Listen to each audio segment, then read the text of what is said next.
Hello students, चलिए start करते हैं। वेक्टर अलजेब्रा क्लास 12 का इंट्रोडक्शन पार्ट इस वीडियो में कवर करेंगे। कंप्लीट इंट्रोडक्शन बड़े ध्यान से समझना है आपने, क्योंकि इसका बारीक बारीक सा इंट्रोडक्शन आपको पूरा का पूरा चैप्टर समझने में हेल्प करेगा।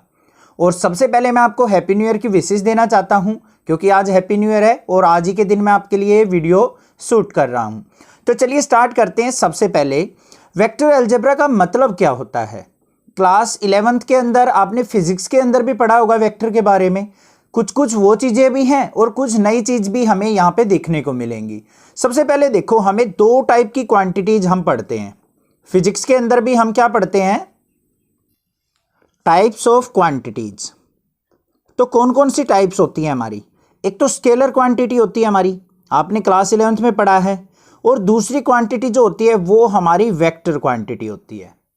अब किसी भी क्वांटिटी को हम कैसे डिफरेंशिएट करते हैं कि वो स्केलर क्वांटिटी है या वेक्टर क्वांटिटी है? अगर ओनली मैग्नीट्यूड मीन्स उसकी वैल्यू हमें गिवन हो तो उस क्वांटिटी को हम स्केलर क्वांटिटी बोलते हैं। वैल्यू के साथ साथ मैग्नीट्यूड के साथ साथ डायरेक्शन भी अगर हमें गिवन हो तो उस क्वांटिटी को हम कौन सी क्वांटिटी बोलते हैं? वेक्टर क्वांटिटी बोलते हैं। ठीक है, ये चीज तो क्लियर है। अब बात आती है यहां पे ऑपरेशंस ऑन वेक्टर्स। कौन कौन से ऑपरेशंस हम यहाँ पे क्लास 11 इसमें 12th में सीखेंगे। तो यहाँ पे सबसे पहले क्या आएगी हमारी? Operations on vector. तो सबसे पहली बात जो आती है वो आती है लाइन सेगमेंट की। Line segment. अब लाइन क्या होती है बच्चों? देखो, ये हमारी क्या हो गई? एक लाइन हो गई जिसके इनफाइनाइट पॉइंट्स होते हैं। मतलब हमें ना तो स्टार्टिंग पॉइंट पता है ना एंडिंग पॉइंट पता है। और लाइन सेगमेंट का मतलब क्या होता है? इस लाइन का एक पोर्शन। ठीक है, ये हो गई हमारी लाइन सेगमेंट। यहां पे नेमिंग कर लेते हैं, ये ए और बी। अब यहां पे एक वर्ड आता है हमारा डायरेक्टेड लाइन। क्या आता है? Directed line. अगर मैं सिंपल लाइन की बात करूं, ए बी लाइन है हमारी, तो ये हमारी स्केलर क्वांटिटी में अंदर आ जाएगी। अगर मैं डायरेक्टेड लाइन की बात करूं तो ये हमारी वेक्टर क्वांटिटी के अंदर आएगी। अब डायरेक्टेड के अंदर क्या होगी? यहां पे मुझे डायरेक्शन शो करनी पड़ेगी, A to B. Directed line क्या हो जाएगी? A to B. और हम इसको कैसे लिखेंगे? A B. और वेक्टर का साइन क्या होता है? इस तरीके से एक एरो लगा दी जाती है। क्लियर है? अब यहां पे इसको मान लो हम ए वेक्टर से रिप्रेजेंट कर रहे हैं, इसके ऊपर एरो लगा देंगे। ये किसके इक्वल हो गया? हमारा ए वेक्टर। इसको बोलेंगे हम डायरेक्टेड लाइन। क्लियर है? अब यहां पे ए क्या होगा? हमारा स्टार्टिंग पॉइंट होगा। A equal to starting point. Starting point. और किस तरफ जा रहा है? बी की तरफ। तो बी हमारा क्या हो जाएगा बच्चों? यहां पे एंडिंग पॉइंट। बिल्कुल बेसिक बेसिक सी चीजें बता रहा हूं, बट ये आपको ध्यान देनी है। अगर ए टू बी डायरेक्शन हमें दे रखी है तो ए हमारा स्टार्टिंग पॉइंट होगा, बी हमारा एंडिंग पॉइंट होगा। ये चीजें क्लियर हो गई, कोई दिक्कत नहीं है। एरो क्या शो कर रही है हमारी? कि डायरेक्शन जो है हमारी ए टू बी की तरफ है। और ए और बी के बीच का डिस्टेंस ए बी क्या कहलाएगा? हमारा मैग्नीट्यूड। एरो हमारी डायरेक्शन को बताएगी। तो हमारी डायरेक्टेड लाइन क्या हो गई? एक वेक्टर क्वांटिटी हो गई। समझ में आ गई बात? अब दूसरी चीज देखो, अब आपने पढ़ा है 3D के अंदर, ये हमारी 3 एक्सिस हो गई। यहां पे एक एक्स एक्सिस हो गई, एक वाई एक्सिस हो गई और एक जेड एक्सिस हो गई। कोई भी पॉइंट है हमारा स्पेस के अंदर है, रूम के अंदर मान लिया आपने, रूम के 3 कॉर्नर्स को, किसी भी कॉर्नर पे आप फोकस करके देखो जहां भी बैठे हो रूम में, उसकी एक यहां पे जो कोना होता है वो एक्स एक्सिस को रिप्रेजेंट कर रहा है, ये वाई को, ऊपर जो जा रही है वाई को, और इस साइड जो आ रही है वो जेड को रिप्रेजेंट कर रहा है। ध्यान से देखो। और कोई भी रूम के अंदर एक पॉइंट ले लिया हमने ये, तो इसको रिप्रेजेंट करने के लिए मुझे तीनों कोऑर्डिनेट्स की जरूरत होगी, एक्स वाई और जेड की। और इसका ओरिजिन से डिस्टेंस मान लेते हैं हम, क्या है हमारा? आर।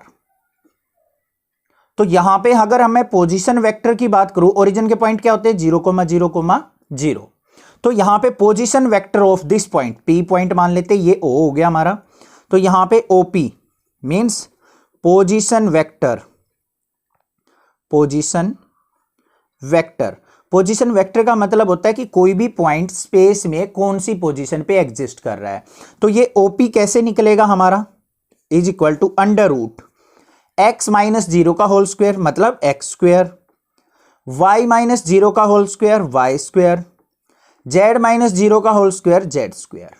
और O से लेके P तक हमारा किसको रिप्रेजेंट कर रहा है, R को। तो R जो हो गया हमारा पोजीशन वेक्टर किसके इक्वल आ गया बच्चों, under root x square plus y square plus z square. इस तरीके से हम किसी भी पॉइंट की अपनी पोजीशन फाइंड आउट कर सकते हैं। समझ में आ गया यहां तक भी। अब आता है मेन इंपॉर्टेंट काम, डायरेक्शन कोसाइंस क्या होती है और डायरेक्शन रेशो क्या होती हैं।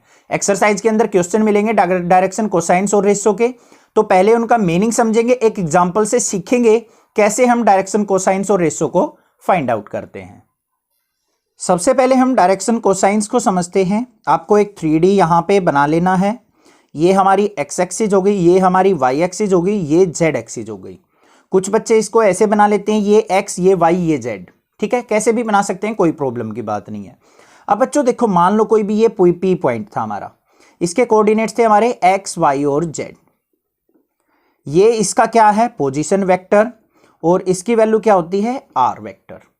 अब ध्यान से देखो, एक्स एक्सिस वाई एक्सिस और जेड एक्सिस जो भी इस पोजीशन वेक्टर के साथ एंगल बनाएंगे पॉजिटिव डायरेक्शन में, मतलब एंटी क्लॉकवाइज, यहां पे देखो ये एक्सिस ये एंगल बन गया, एक्स एक्सिस के साथ ये पोजीशन वेक्टर एंगल बना रहा है, इसको मान लेते हैं हम क्या है, अल्फा। वाई एक्सिस के साथ एंगल बनेगा, वो हमारा कैसे बनेगा, ये एंगल होगा हमारा कोई बीटा, और यहां से जेड एक्सिस के साथ जो एंगल बनेगा ये हमारा क्या हो जाएगा, यहां पे गामा। एक्स एक्सिस के साथ एंगल अल्फा, ये हमारा बीटा हो गया, ये हमारा गामा एंगल हो गया। तो इस पोजीशन वेक्टर के साथ 3 एंगल बने हमारे, अल्फा बीटा और गामा। इन तीनों एंगल्स का अगर मैं कोस ले लेता हूं, ट्राइगोनोमेट्रिक फंक्शन कोस ले लेता हूं तीनों एंगल्स का, तो वो मेरे डायरेक्शन कोसाइंस कहलाएंगे। तो यहां पे देखो क्या लिखेंगे हम, cosines of angles alpha beta and gamma are called direction cosines. Means जो भी हमारे ये एंगल बन रहे हैं ना alpha beta gamma with the positive axis, उनके कोस को, उनके साथ ट्राइगोनोमेट्रिक फंक्शन कोस फंक्शन लेने ही हमारा क्या कहलाता है, कोसाइंस।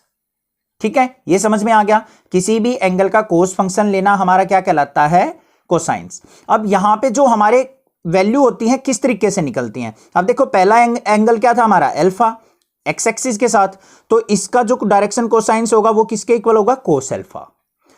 बीटा जो होगा वाई एक्सिस का डायरेक्शन कोसाइंस कोस बीटा, और जेड एक्सिस का डायरेक्शन कोसाइंस का क्या होगा हमारा, कोस गामा होगा। निकलेगा कैसे, एग्जांपल लेके करेंगे। सबसे पहले समझ लो, अब मान लो हमारे पास कोई भी वेक्टर क्वांटिटी होती है, कैसे लिखी जाती है बच्चों, एक्स आई प्लस वाई जे प्लस जेड के, ऐसे ही तो होती है। ये आई जे और के हमारे यूनिट वेक्टर होते हैं। आई किसको रिप्रेजेंट करता है, एक्स एक्सिस को, जे किसको रिप्रेजेंट करता है, वाई एक्सिस को, और के किसको रिप्रेजेंट करता है, जेड एक्सिस को। कोई भी वेक्टर क्वांटिटी हो हमारी इस तरीके से लिखी जाती है, एक्स आई वाई जे प्लस जेड के से। अब यहां पे वैल्यू कैसे निकलेगी, कोस अल्फा कोस बीटा और कोस गामा की। सिंपल सी बात है, कोस अल्फा किसके साथ है, एंगल बना हुआ है एक्स एक्सिस के, तो इसी का हम कंपोनेंट उठा लेंगे यहां से, कोफिशिएंट क्या है हमारा, x divided by mod r. अब ये मोड आर क्या होता है, मोड आर होता है बच्चों ये जो हमारा पोजीशन वेक्टर है, इस पॉइंट पी की पोजीशन, उसका मोडुलस क्या कहलाएगा, कोस अल्फा। फिर हमें कोस बीटा निकालना है, बीटा किसके साथ बनता है हमारा, वाई एक्सिस के साथ, तो ये क्या आ जाएगा, वाई बाय मोड आर। और कोस गामा किसके इक्वल आ जाएगा, z by mod r, modulus r. ये हो गए हमारे कोसाइंस, और इनको हम और किस नाम से रिप्रेजेंट करते हैं, इसको एल से, इसको एम से, इसको एन से रिप्रेजेंट किया जाता है। ठीक है, यहां तक क्लियर हो गया। अब डायरेक्शन रेशो होती है, ध्यान से सुनना, डायरेक्शन रेशो। डायरेक्शन रेशो क्या होती है, जो ये कंपोनेंट है ना, कोफिशिएंट है, आई के साथ एक्स, वाई के साथ जे, जेड के साथ ओके के साथ जेड, यही हमारे डायरेक्शन रेशो होती हैं। ये x y z are direction ratio. अब देखो ध्यान से कैसे निकलती हैं, एक एग्जांपल लेके चलेंगे। यहां पे सबसे पहले हम मान लेते हैं कोई vector a is equal to, ये मान लिया हमने क्या है, आई प्लस जे माइनस 2 के। ये हमें मान लिया कोई वेक्टर दे रखा है, इसके हमें डायरेक्शन, कोसाइंस और रेशो फाइंड आउट करने हैं। तो सबसे पहले सिंपल से बात होती है डायरेक्शन रेशो फाइंड आउट करना। डायरेक्शन रेशो कैसे निकलेंगी वो देख लो। यहां पे इसको क्या करो, xi plus yj plus zk से कंपेयर कर लो बच्चों। x की वैल्यू क्या है यहां पे 1, y की वैल्यू क्या है 1 और z की वैल्यू क्या है -2। तो ये हो गई मेरी डायरेक्शन रेशो। ये चीज तो इजीली कंपेयर करके आप निकाल सकते हो। अब बात आती है डायरेक्शन कोसाइंस की, वो कैसे निकलती है, x बाय मॉडुलस r। अब ये मॉडुलस r कैसे निकलेगा, पीछे मैंने स्टार्टिंग में ही बताया था, r इज इक्वल टू क्या होता है under root x square plus y square plus z square. पिछले पेज पे बताया था ना मैंने। तो यहां से r की वैल्यू निकाल लेते हैं, r modulus is equal to क्या हो जाएगा अंडर रूट x की वैल्यू देखो क्या है 1, 1 का स्क्वायर करेंगे 1, y की वैल्यू 1 है 1 का स्क्वायर 1, z की वैल्यू -2 है -2 का स्क्वायर क्या हो जाएगा 4। तो ये क्या कितना आ गया मेरा अंडर रूट 6 आ गया। समझ में आ गई। अब यहां पे डायरेक्शन कोसाइंस देखो, L इज इक्वल टू किसके होगा x by mod r। L is equal to क्या होता है x by mod r। Value देख लेते हैं, x की वैल्यू क्या है बच्चों 1, मोड r कितना है √6, ये लिख दिया। M इज इक्वल टू क्या होगा y by modulus of r। कैसे निकलेगा, y की वैल्यू क्या है 1 और r की वैल्यू क्या है अभी अभी निकाली √6 और यहां पे L M N। तीसरा डायरेक्शन कोसाइन कैसे निकलेगा, z by modulus r is equal to क्या हो जाएगा, z की वैल्यू क्या है बच्चों -2 अपॉन में √6। तो ये हो गए मेरे डायरेक्शन कोसाइंस। समझ में आ गए या नहीं आ गए। इनको हम कोस अल्फा, कोस बीटा या फिर कोस गामा भी बोल सकते हैं। यह चीज आपको ध्यान रखनी है, ठीक है। कोई दिक्कत यहां तक लगे स्क्रीनशॉट आप मुझे शेयर करके व्हाट्सएप पे भेज के पूछ सकते हैं। नेक्स्ट देखते हैं, इसके बाद हमारा क्या नई चीज आएगी, हमारी एडिशन ऑफ वेक्टर कैसे होती है, ट्रायंगल ला, पैरेललोग्राम ला जो क्लास 11th में पढ़े थे उसका थोड़ा सा इंट्रोडक्शन देखेंगे हम यहां पे। अब बात आती है एडिशन ऑफ वेक्टर। वेक्टर्स की एडिशन किस तरीके से करते हैं हम। यहां पे 2 हमारे लॉज हैं, एक ट्रायंगल ला एक पैरेललोग्राम ला, आपने पढ़े हुए हैं, ध्यान से देखो। यहां पे सबसे पहले हम ट्रायंगल लॉ की बात करेंगे। ट्रायंगल लॉ होता क्या है, मान लो एक वेक्टर हमारे पास ये है, इस तरीके से एरो से रिप्रेजेंट होगा, ध्यान रखना ये हमारा स्टार्टिंग पॉइंट होगा, इसको ए से रिप्रेजेंट कर दिया, ये एंडिंग पॉइंट है बी से रिप्रेजेंट। इसी से कनेक्टेड एक और मान लो वेक्टर है हमारा, ये वेक्टर मान लिया यहां पे बी से सी की तरफ। तो ये जो ए सी की वैल्यू होगी ये कैसे निकलेगी हमारी, ये मान लो हमारी क्या है वेक्टर ए है, ये हमारा वेक्टर क्या है बी। तो जो ये रिजल्टेंट होगा ना हमारा वो किसके इक्वल होगा, ए प्लस बी के इक्वल होगा, ए प्लस बी। जो भी सेम डायरेक्शन में वेक्टर हैं, देखो इसकी एरो इसकी टेल से कनेक्टेड है तो ये सेम डायरेक्शन में वेक्टर हुए हमारे। तो ए और बी का सम हमारा किसके इक्वल होगा, रिजल्टेंट के। दूसरा ए सी जो इक्वल होगा हमारा वो किसके इक्वल होगा, ए बी प्लस में बी सी के। देखो एरो ध्यान देनी है आपने, ऐसे उल्टी पुल्टी एरो नहीं लगा सकते आप, ए बी को बी ए नहीं लिख सकते। कहीं आप सोचो कि मतलब तो सेम ही है सर, ए बी या बी ए डिस्टेंस तो इक्वल है बट डायरेक्शन अपोजिट हो जाएगी, और वेक्टर में डायरेक्शन का मोस्ट इंपॉर्टेंट रोल होता है। तो ए से बी की तरफ इस तरीके से एरो लगा के आप इसको वेक्टर को रिप्रेजेंट करेंगे। ये हो गया ट्रायंगल ला। दूसरा होता है हमारा पैरेललोग्राम ला। क्या होता है, ये मान लो हमारा कोई वेक्टर है, इसको रिप्रेजेंट कर लिया मान ले ए से, ए बी नाम दे दिया। यहां पे मान लो कोई अनदर वेक्टर है ये इस तरीके से, ठीक है, इसको वेक्टर बी मान लिया हमने। तो इनका रिजल्टेंट कैसे निकलेगा, डायगोनल। जो डायगोनल होगा वो हमारा क्या कहलाएगा, इनका रिजल्टेंट कहलाएगा। तो ये रिजल्टेंट कैसे निकलेगा हमारा, r is equal to a plus b से, क्योंकि ये बी वेक्टर है, ये भी हमारा क्या कहलाएगा, बी वेक्टर कहलाएगा। तो यहां पे a प्लस बी इन दोनों का sum is equal to a plus B आ जाएगा। ये हमारा क्या हो जाएगा यहां पे पैरेललोग्राम ला। मतलब जो भी सेम डायरेक्शन में वेक्टर होंगे उनकी एडिशन हो सकती है। ये समझ में आ गई बात। अब बात आती है कंपोनेंट्स की। अब देखो कोई भी हम वेक्टर लिखते हैं, जैसे मान लो a वेक्टर लिख दिया बच्चों, xi plus yj plus Z के, इस तरीके से। तो यहां पे जो x, y और z ये होते हैं, ये हमारे स्केलर कंपोनेंट कहलाते हैं, स्केलर कंपोनेंट। और जो xi है, yj है और zk है, ये हमारे क्या कहलाएंगे? Vector component. Vector component. Introduction से अगर आपने 30-40% भी माइंड के अंदर सेट कर लिया ना, सफिशिएंट है। क्वेश्चंस बहुत इजीली निकालोगे आप। क्वेश्चंस में आपका सारा बेसिक और सारा क्लियर हो जाएगा, बेफिक्र रहना। अब इसके बाद देखते हैं नेक्स्ट टर्म। अब आएगा सेक्शन फॉर्मूला। अब सेक्शन फॉर्मूले का नाम सुनते ही तो आपको क्लास 10th का 7th चैप्टर याद आ गया होगा कुछ, और हमारा 11th क्लास में भी था, तो आपको कुछ इजी लग रहा होगा। वहां पे देखो आपने दो चीजें पढ़ी थी बच्चों। अगर मान लो कोई भी एक लाइन होती है, उसके अंदर रेशो गिवन होती है, कोई भी पॉइंट उसको डिवाइड करता है। ऐसे मान लो कोई लाइन है, इस पे बीच में कोई पॉइंट डिवाइड कर रहा है उसको m/n में, तो इसके कोऑर्डिनेट्स हमें निकालने होते थे, इजीली निकाल लेते थे। आपने वहां पे क्लास 11th में एक टर्म पढ़ी होगी, एक्सटर्नली और इंटरनली। अगर ये पॉइंट हमारा एक्सटर्नली लाई करता है तो क्या फॉर्मूला यूज करते हैं, इंटरनली लाई करता है तो क्या फॉर्मूला यूज करते हैं। उसका एक्चुअल मीनिंग अभी मैं बताऊंगा, एक्सटर्नली और इंटरनली का मतलब क्या होता है। यहां पे ध्यान से देखो, सबसे पहले हमारा क्या होगा, इफ आर मान लो हमारा कोई मिड पॉइंट है, R divides P Q internally. मान लिया क्या है, पी क्यू के बीच में लाई कर रहा है हमारा आर पॉइंट। ये मान लो पी क्यू हो गया हमारा, नेमिंग कर लेते हैं, ये पी हो गया हमारा और ये क्यू हो गया। इसके बीच में यहां पे कोई आर पॉइंट लाई कर रहा है और यहां पे कोई पॉइंट ओ है।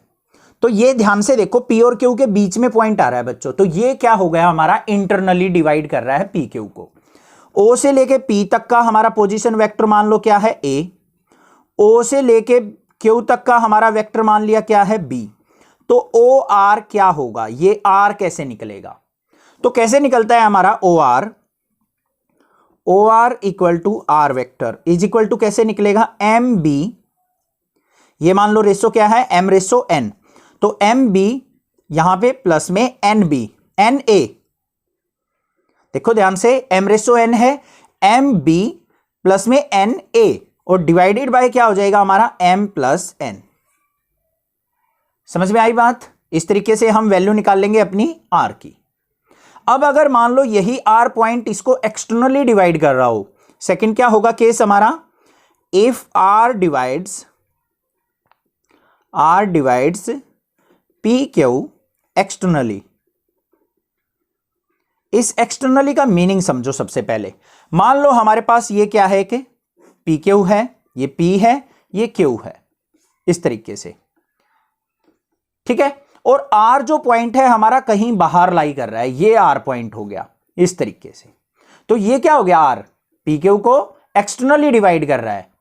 एक्सटर्नली मतलब बाहर से कहीं से डिवाइड कर रहा है। कैसे कर रहा है, ये मान लो ओ वेक्टर है, ओ से लेके पी तक ये हमारा वेक्टर मान लिया क्या है, ए। ओ से लेके क्यू तक हमारा वेक्टर क्या है, मान लिया बी। और ये ओ से लेके पी तक ये हमारा वेक्टर क्या होगा, यहां पे आर वेक्टर। अब आप ये सोच रहे होगे सर ये इस पॉइंट पे तो है ही नहीं, इस लाइन पे है ही नहीं, तो ये इसको डिवाइड कैसे कर रहा है। आप कह रहे हो कि एक्सटर्नली डिवाइड कर रहा है, ये तो इसके ऊपर है ही नहीं, ये तो बाहर है, डिवाइड कर ही नहीं रहा। बच्चों ये जो फिगर होता है ना, ये 3D में होता है। ये जो आर पॉइंट है कहीं यहां पे है, स्पेस के अंदर, जहां पे मेरी ये पिन दिख रही है आपको पेन की, तो ये इसको बाहर लाई कर रहा है। एक तो इसके ऊपर लाई करना, एक इसके बाहर लाई करना। देखो इस तरीके से, जहां पे पिन है ये बिल्कुल इसके पीक्यू के ऊपर नजर आ रही होगी, पीक्यू लाइन पे, बट ये बाहर है, तो ये एक्सटर्नली हुआ। इस आर पॉइंट को यहां स्पेस में मान के चलो। तो इस तरीके से हम ओ आर की वैल्यू कैसे निकालेंगे, O R is equal to क्या होगा, ये पूरा जो होगा हमारा रेशो m होगी, और ये जो रेशो होगी ये हमारी क्या होगी, n। अब रेशो कैसे निकलेगी, O R is equal to R equal to, यहां पे m की मल्टीप्लाई b से m b minus n a divided by m minus n। इस तरीके से अगर हमारा r जो है एक्सटर्नली डिवाइड कर रहा है तो ये फॉर्मूला लगेगा, इंटरनली होगा तो ये फॉर्मूला लगेगा। अब आपको कैसे पता लगे कि सर एक्सटर्नली है या इंटरनली है, वो आपको क्वेश्चन के अंदर मेंशन करके देगा कि जो r पॉइंट है उसको एक्सटर्नली डिवाइड कर रहा है या इंटरनली कर रहा है। बट आपको फॉर्मूला याद होना चाहिए। समझ में आ गया, क्लियर है।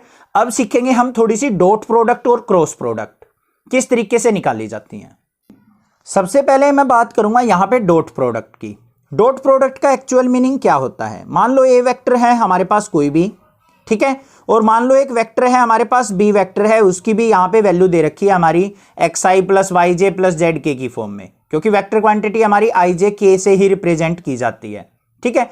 तो यहां पे हमारे वेक्टर्स हो गए। अब जैसे मान लो यहां पे क्या है, x1i plus y1j plus z1k, ऐसे वेक्टर गिवन है। यहां पे क्या है, x2i plus y2j plus z2k, इस तरीके से मान लो वेक्टर दे रखा है हमें। अब हमें मान लो डॉट प्रोडक्ट करनी है बच्चों, a डॉट b, इस तरीके से a और b की डॉट प्रोडक्ट। तो कैसे होती है, ध्यान से देखो, x1 की x2 से पहले मल्टीप्लाई होगी, डॉट प्रोडक्ट होगी। यहां पे i वेक्टर है, ये भी i वेक्टर है, तो i वेक्टर और i वेक्टर की अगर डॉट प्रोडक्ट होगी तो वो किसके इक्वल होती है, 1 के इक्वल। तो यहां पे x1 x2 की मल्टीप्लाई जो आ जाएगी वो क्या आ जाएगी, x1 x2, और i डॉट i किसके इक्वल हो जाएगा, 1 के। समझ में आई? ऐसे ही j डॉट j अगर मैं निकालूंगा, j डॉट j ये भी हमारा 1 के इक्वल होता है, और k डॉट k भी हमारा क्या होता है, 1 के इक्वल होता है। अगर मैं i की j के साथ मल्टीप्लाई करता हूं, देखो एक बार तो x1 की x2 से होगी, y1 की y2 से, z1 की z2 से। अब हमें x1 की y2 से भी करनी पड़ेगी, z2 से भी, तो इसका मतलब i की j से मल्टीप्लाई होगी और i की k से मल्टीप्लाई होगी। अगर हमारे पास i डॉट j आ जाए या फिर i डॉट k आ जाए, कोई डिफरेंट वेक्टर हो, तो इनकी वैल्यू हमेशा क्या होती है, हमारी 0 होती है। क्या होती है, 0। कैसे होती है, रीजन सुन लो। अब हमारा जो a डॉट b होता है वो किसके इक्वल होता है बच्चों, mode a mode b cos theta के। a डॉट b किसके इक्वल होता है, mode a mode b cos theta. अब यहां पे कोस थीटा का मतलब ध्यान से देखो क्या है बच्चों, i और i वेक्टर, ये i वेक्टर है, इसके ऊपर ही i वेक्टर है, तो दोनों के बीच में एंगल क्या बना, 0 डिग्री, और कोस 0 की वैल्यू क्या होती है, 1, तो इसलिए ये 1 आता है हमारा। i और j वेक्टर, मैंने कहा है i और j की अगर मल्टीप्लाई करेंगे, i वेक्टर तो ये हो गया हमारा, j वेक्टर क्या होगा बच्चों, इसके परपेंडिकुलर, क्योंकि x और y होंगे, तो यहां पे एंगल कितना बनेगा, 90, और कोस 90 की वैल्यू क्या होती है, 0, तो a डॉट b हमारा क्या आ जाएगा, यहां पे 0 वैल्यू देगा। समझ में आ गई बात? थोड़ा सा बताया मैंने, बाकी फिजिक्स में 11th क्लास की वीडियो में एक में बता रखा है, ये आ गया। अब यहां पे a dot b is equal to mod a mod b cos theta हो गया, और कोस थीटा की अगर मैं वैल्यू निकालना चाहूं तो किसके इक्वल होगा हमारा, a डॉट बी अपॉन में मोड ए और मोड बी, ये हो गया मेरा कोस थीटा की वैल्यू। Cos theta is equal to a dot b upon में मोड ए मोड बी। अब ये मोड ए और मोड बी क्या होता है, मोड ए समझ लो क्या होता है बच्चों, मोड ए कैसे निकलेगा, जो भी हमें ये वेक्टर दे रखा है ना, x1i plus y1j plus z1k, इनके कोफिशिएंट उठा लो, x1 y1 और z1, तो इनका अंडर रूट x1 का स्क्वायर प्लस y1 का स्क्वायर प्लस z1 का स्क्वायर, इससे जो भी वैल्यू आएगी वो क्या हो जाएगा, हमारा मोड ए कहलाएगा। ऐसे ही बी का मोड निकाल लेंगे, वैल्यू पुट करेंगे और वैल्यू आ जाएगी हमारे पास कोस थीटा की। समझ में आ गया डॉट प्रोडक्ट? अब यहां पे सीख लेते हैं हम क्रॉस प्रोडक्ट को। क्रॉस प्रोडक्ट, अब क्रॉस प्रोडक्ट क्या होती है, सिमिलरली ए वेक्टर और बी वेक्टर है हमारे पास, A cross B is equal to क्या हो जाएगा हमारा, ए बी साइन थीटा। क्या हो जाएगा, ए बी साइन थीटा के इक्वल। अब यहां पे आप ये सोचोगे सर ये क्रॉस है ये डॉट है, इन दोनों का मतलब तो मल्टीप्लाई है, नहीं, यहां पे डिफरेंट मतलब होता है बच्चों। डॉट प्रोडक्ट में डॉट यूज करेंगे, क्रॉस प्रोडक्ट में हम क्रॉस साइन यूज करेंगे, और A cross B is equal to A B sine theta के इक्वल होता है। और साइन थीटा हमारा कैसे निकलेगा, mod of A cross B upon में mod A into mod B. अब ये क्रॉस कैसे निकलती है, ध्यान से सुन लो, ए क्रॉस बी ये कैसे निकलेगा, इसके लिए सिंपल सा तरीका होता है, हम दो वेक्टर मानते हैं अपने, यहां पे हमने क्या मानना है, x1i y1j प्लस z1k, इसको कुछ और मान लेते हैं हम। ए वेक्टर मान लिया हमारे पास क्या है, a1i plus a2j plus a3k। B vector हमारे पास मान लो क्या है, b1i plus b2j plus b3k, इस तरीके से। अब क्रॉस प्रोडक्ट कैसे करते हैं, सबसे पहले देखो हमारे तीन वेक्टर होंगे i j और k। i का कंपोनेंट यहां पे क्या है, a1, यहां पे क्या है B1 लिख दिया। J के कंपोनेंट क्या है A2 B2, तो यहां पे A2 और B2 लिखेंगे। K के कंपोनेंट क्या बच्चों A3 और B3 हैं, इस तरीके से लिखेंगे, लिख दिए। अब क्रॉस प्रोडक्ट कैसे होगी देख लो ध्यान से, बिल्कुल ध्यान से समझना। सबसे पहले हम ब्रैकेट लगाएंगे, सबसे पहले हमारे पास आएगा कंपोनेंट I कैसे निकलेगा, I वाले को हम क्या कर लेंगे हाइड। बच गए क्या हमारे पास A2 A3 B2 B3 बच गए। A2 की B3 से मल्टीप्लाई कर दो, माइनस में A3 की B2 से मल्टीप्लाई हो जाएगी। A2 की B3 से तो क्या हो जाएगा A2 B3 minus A3 B2 समझ में आई बात, माइनस का साइन। फिर हम क्या करेंगे, J वेक्टर J कंपोनेंट निकलेगा हमारा, तो J वाले को हाइड कर देंगे। अब कौन कौन से बच गए A1 B1 A3 B3। अब ध्यान से देखो बच्चों, यहां पे आपको A1 B3 की मल्टीप्लीकेशन नहीं करनी है, कहीं आप ये कर दो A1 की B3 से मल्टीप्लाई कर दो, ठीक है। आपको करना क्या है, यहां पे A3 की B1 से मल्टीप्लाई करनी है। अगर एक ऑर्डर में चला रहे हो ना आप, तो आपको क्या करना पड़ेगा, यहां पे प्लस साइन लेना है। अगर आप A1 की B3 से मल्टीप्लाई करना चाहते हो तो आपको माइनस साइन लेना है। अगर आप A3 देखो ध्यान से, मैं दोबारा बताता हूं, इसको हाइड किया हमने पहले क्या किया था, इसको हाइड किया था, A2 की B3 से की थी, फिर A3 की B2 से की थी। अब हमने इसको हाइड कर लिया। अगर मैं A3 की B1 से करना चाहता हूं, फिर माइनस में B3 A1 करना चाहता हूं, तो आपको यहां लेना है प्लस का साइन, अदरवाइज लेना है आपको माइनस साइन। यहां पे माइनस साइन लेंगे तो हमारा क्या होगा, A1 की B3 से मल्टीप्लाई A1 B3, फिर A3 B1 माइनस में A3 B1। फिर हमें क्या करना है, K कंपोनेंट निकालना है। K कंपोनेंट के लिए प्लस का साइन आएगा, यहां पे K आ गया, K को हाइड करेंगे। अब A1 की B2 से मल्टीप्लाई, तो A1 B2 माइनस में A2 B1 इस तरीके से हमारी क्या निकलेगी, क्रॉस प्रोडक्ट। यहां पे कोई वेक्टर क्वांटिटी आ जाएगी, उसका मॉडुलस निकाल लेंगे, साइन थीटा आ जाएगा। समझ में आया, कुछ क्लियर है। बाकी क्वेश्चंस करेंगे वहां से आपको क्लियर हो जाएगा। अब लास्ट टर्म बचती है हमारी एक, यूनिट वेक्टर कैसे निकलता है। यूनिट वेक्टर, मान लो आपको कोई वेक्टर दे रखा है A XI plus YJ plus ZK, ऐसे वेक्टर दे रखा है, और आपको A का यूनिट वेक्टर निकालना है। यूनिट वेक्टर का मतलब होता है A की कैप।